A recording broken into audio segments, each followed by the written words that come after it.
তো আজকে বজরংবলীর জন্মদিন। তো বাড়িতে আছি।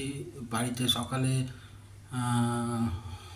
পেশেন্ট করে এসেছি, চেম্বারে গেছিলাম। তো আহ, সকালবেলা থেকেই কিছু পেশেন্ট করে বাড়িতে ঢুকে গেছি।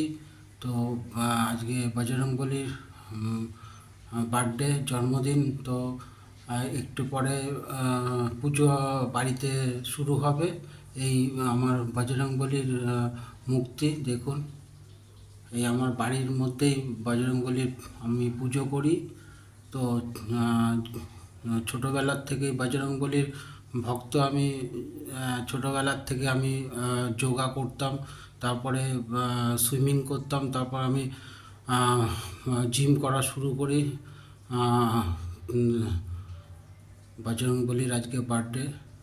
তো একটু পরেই একটু পরেই বাড়িতে পুজো শুরু হয়ে যাবে বজরংবলীর।